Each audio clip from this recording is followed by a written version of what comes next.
आज सियासत में अयोध्या की भी बात हुई। महाराष्ट्र में अयोध्या के दौरे को लेकर राजनीति हो रही है। राज ठाकरे ने पहले 5 जून को अयोध्या जाकर राम मंदिर का दर्शन करने का ऐलान किया था, लेकिन आज उन्होंने अपना दौरा कैंसिल कर दिया। राज ठाकरे ने ट्वीट करके इस बात की जानकारी दी। यह नहीं बताया कि उन्होंने अयोध्या जाने का फैसला क्यों बदला। राज ठाकरे ने बताया कि उन्होंने अयोध्या का दौरा पोस्टपोन कर दिया है और ऐसा क्यों किया, इसकी वजह वो 22 मई को होने वाली रैली में बताएंगे। इसके बाद राज ठाकरे की पार्टी एमएनएस का कोई नेता कुछ नहीं बोला, लेकिन जैसे ही राज ठाकरे का दौरा फिलहाल रद्द होने की खबर आई तो सबसे पहला रिएक्शन बीजेपी के एमपी ब्रजभूषण शरण सिंह का था। ब्रजभूषण शरण सिंह ने कहा था कि राज ठाकरे उत्तर भारतीयों का अपमान करते आए हैं। जब तक वो उत्तर भारतीयों से माफी नहीं मांगेंगे तब तक उन्हें अयोध्या में घुसने नहीं दिया जाएगा।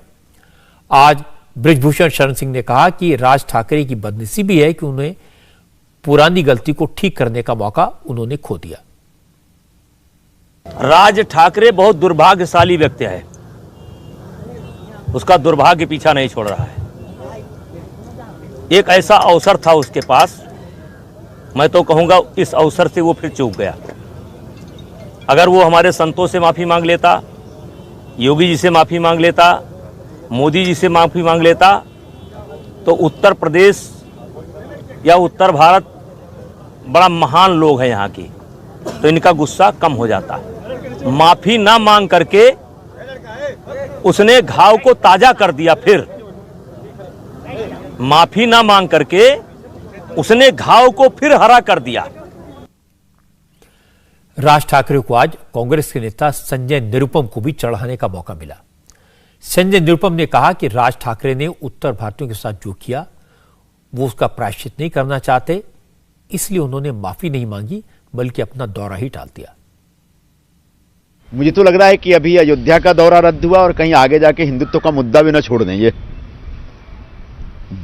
बुनियादी बात यह थी कि राज ठाकरे ने जब अपनी पार्टी शुरू की तो अपनी पार्टी को चमकाने के लिए उन्होंने बेगुनाह उत्तर भारतीयों पे जो हमले किए और करवाए, मुंबई के गरीब फेरी वाले, ऑटो वाले, टैक्सी चलाने वाले, उन सबको मारा, पीटा, पिटवाया और बुरी तरह से। वो दर्द आज भी लोगों के दिल में है। हम ये अपेक्षा कर रहे थे कि राज ठाकरे, जो हिंदू धर्म की एक समृद्ध परंपरा है, पापों का प्रायश्चित करने की परंपरा, उस परंपरा का निर्वहन करते हुए वो माफी मांगेंगे और अयोध्या निकलेंगे। लेकिन उस हिंदू परंपरा में उनका विश्वास नहीं है, अपने पापों का प्रायश्चित करने की उनमें हिम्मत नहीं है। उत्तर भारतीय समाज से माफी मांगने से वो डर गए और इस वजह से वो अयोध्या नहीं गए हैं। एनसीपी के नेताओं ने तो राज ठाकरे पर बहुत ही करारा हमला किया।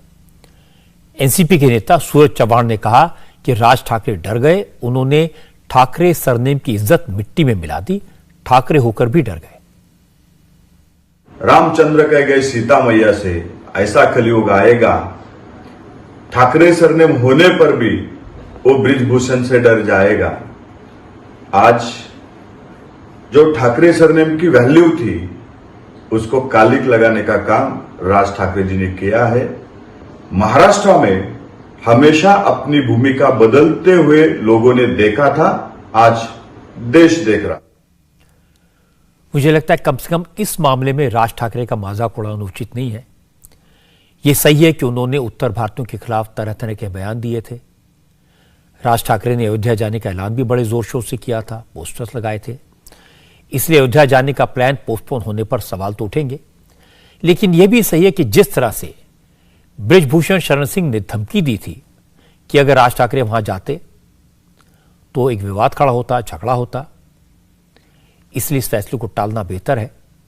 लेकिन अयोध्या जाकर राम मंदिर में दर्शन करना सबका अधिकार है, इसे लेकर किसी तरह की आपत्ति नहीं की जानी चाहिए। एक बात और नोट करने की है, आज इस मुद्दे पर संजय राउत और नाना पटोले ने राज ठाकरे पर हमला नहीं किया और इसकी वजह है कि 10 जून को महाराष्ट्र कांग्रेस के अध्यक्ष नाना पटोले अयोध्या जाने का प्लान बना रहे हैं। 15 जून को आदित्य ठाकरे भी शिव सैनिकों के साथ अयोध्या जाएंगे। इंडिया टीवी हर वक्त हर जगह डाउनलोड करने के लिए सर्च करें India TV news Google play store या ऐप स्टोर पर।